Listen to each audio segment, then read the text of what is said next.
Tem uma ala, e é uma ala considerável do clube, que trata a questão da SAF como único caminho para salvar o Cruzeiro.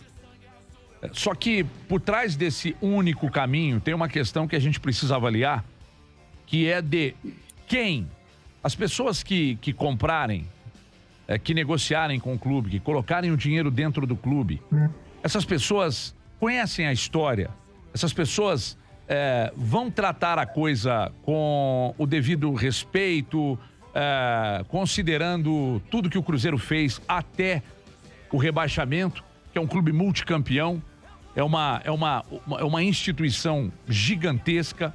Vocês temem por isso também? É uma coisa que vocês discutem. Pô, a gente tem um único caminho a ser seguido, mas a gente não sabe quem vai colocar esse dinheiro aqui. Isso é uma coisa que preocupa. Bom, porque a partir do momento que coloca dinheiro e compra, por mais que cláusulas garantam situações já impostas e corriqueiras dentro do clube, e que necessitam, por exemplo, tem umas coisas que parecem bobinhas, mas que garantem. Hoje, inclusive, recebi agora há pouco no Twitter aqui uma pergunta tratando disso.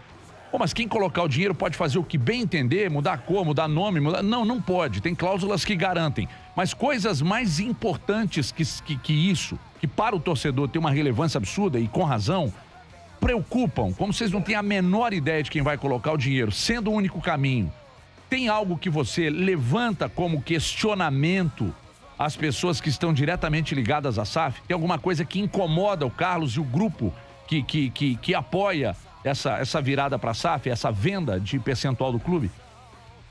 Ô Everton, é prematuro a gente falar, né? Mas eu acredito muito na capacidade do Conselho de Administração, juntamente com o Sérgio, né? Que tem o Sérgio, inclusive, é o Sérgio, né? O Paulo Guimarães e o Alvimar. A gente confia que eles receberão, né, ao analisar as propostas que chegarão à mesa, eles irão analisar aquele investidor que pensa, né, no Cruzeiro como um todo, pela grandeza do Cruzeiro. O Cruzeiro é gigante, né, provavelmente uma proposta que abarque toda uma estrutura que mantenha, né, o Cruzeiro multicampeão. Eles irão aprovar, nem sempre aquele que vai ter o maior cheque, assim, que vai dar o maior cheque, assim como o Pedro Mesquita já falou em algumas entrevistas dele. Mas certamente aquele investidor que vai observar a grandeza do Cruzeiro, que vai investir no futebol, que vai deixar o Cruzeiro novamente multicampeão. Então, a gente tem que confiar no Sérgio, no Alvimar, né, no Paulo Henrique Guimarães, que faça aí um estudo bem aprofundado desses futuros investidores que irão apresentar a proposta, e aquela que melhor atender aos interesses do Cruzeiro certamente será a ganhadora. Então, confiar, né? Eu não tenho nenhum tipo de preocupação com relação a isso, porque se vier um investidor ali que queira investir só na base, só na formação, esse investidor certamente ele será descartado, né? Então, eu não tenho muito temor com relação a isso não, Everton. Tem um jornalista chamado Eric Betting, ontem inclusive, ele tem um texto sobre o assunto no site da ESPN, onde ele questiona que grupos investidores, Carlos, não têm comprado clubes. Que alguns chineses que compraram clubes na Espanha e na Itália estão inclusive querendo sair do negócio e vendendo até com prejuízo, porque não conseguiram os resultados esperados. A pandemia, obviamente, trouxe muitos problemas a esses investidores. Parece que o Newcastle foi vendido agora para um grupo árabe, e não é uma situação que tem sido também, perdão pela redundância, não tem sido corriqueira no mundo da bola. Que grupos investidores estão preferindo comprar direitos de transmissão de algumas ligas do que propriamente clubes. O Cruzeiro é um clube que está entre os grandes clubes campeões do futebol brasileiro.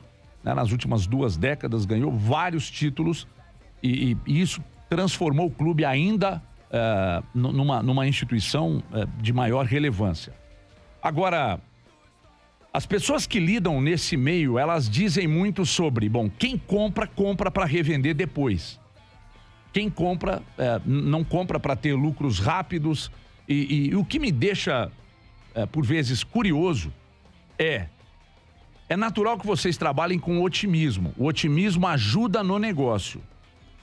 Mas e se quem vier para o clube, você disse aí, eu não acredito que se o investidor vier para comprar e não tiver um projeto grandioso, que isso seja aprovado. Mas pela necessidade da entrada desse dinheiro, o clube, diante de tudo que está passando, de uma dívida que aumenta cerca de 100 milhões por ano, o clube ainda tem alguma condição de analisar o perfil do investidor e tomar decisão, mesmo que esse investidor chegue com dinheiro, ou seja, se o investidor chegar e disser que quer trabalhar com revelação de jogadores, mas que não pensa em montar times caros, times que custam muito caro, porque ganhar título custa caro, o Cruzeiro sabe muito bem disso. Como é que vocês podem dizer não para quem tem o dinheiro, pode salvar o clube, mas que não tem ideias que sejam convergentes com a de vocês? Ô Everton, eu tenho assim, eu até li essa matéria mesmo desse jornalista, e eu entendo que a SAF no Brasil, o futebol brasileiro, ele é diferente, Você vê que na Inglaterra inicia um campeonato, qualquer competição, na Inglaterra, na Espanha, na Alemanha, tem 3 ou no máximo 4 clubes em condições de serem campeões. No Brasil, você inicia com 7, 8 clubes com condição de ser campeões. Então, o futebol brasileiro, eu acho que ele é à parte, ele é muito atrativo, sim, e a lei, inclusive, foi muito bem elaborada, a lei protege, tem uma segurança jurídica incrível para o investidor. Então, assim, eu acho que o futebol brasileiro está no caminho certo e sim, né, até o próprio Pedro diz claramente isso nas entrevistas dele, que há, sim, 15 a 20 interessados no Cruzeiro. Agora, com relação se tiver um investidor, somente um, e falar, eu vou investir menos no profissional e mais na base. Então, assim, na formação de jogador, eu não acredito que isso aconteça. Mas, assim, hipoteticamente, diante da sua pergunta, se isso acontecer, tem que se analisar. Vamos deixar o Cruzeiro acabar? Ou vamos aceitar? Então, assim, é importante que, igual eu falei, o Conselho de Administração, são pessoas muito bem preparadas para decidir sobre essas questões. Eu tenho absoluta certeza que decidirão o que for melhor, que atenda os melhores interesses do Cruzeiro. Então, se tiver só um nessa condição, você provavelmente vai aceitar, vai deixar o Cruzeiro acabar? Não pode, né? Carlos, se tem 15 a 20 investidores interessados no Cruzeiro, a primeira pergunta é: por que mudar, então, o estatuto novamente? E segundo, por que não entregar 100% do clube para o investidor, que é, por exemplo, uma proposta que o Botafogo tem? Por que ficar com 10%? Qual que é o interesse do próprio Conselho do Cruzeiro em ficar com 10%? Veja bem, a própria lei, os 10%, ela assegura ao Cruzeiro, à associação, o direito de vetar mudança de cor de camisa, mudança de cidade. Tem algumas vedações que esses 10% aí autorizam o Cruzeiro a não deixar, a proteger o clube. E isso é de muito interesse da torcida, interesse de todos nós.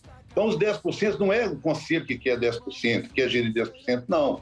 Existe na lei que esses 10%, das ações ordinárias de classe A, elas podem ter o poder de vetar essas mudanças. Então, a questão aí não é o conselho que quer 10%. Se a lei deu essa prerrogativa para o clube, e a diretoria entendeu por bem, e eu concordo com isso, que seja os 90% mesmo, até 90%. Agora, se vai chegar a proposta mais vantajosa de 80%, de 70%, de 90%, e aí o Conselho de Administração, que inclusive tem o Sérgio, a gente vai decidir qual vai ser o melhor caminho para o Cruzeiro.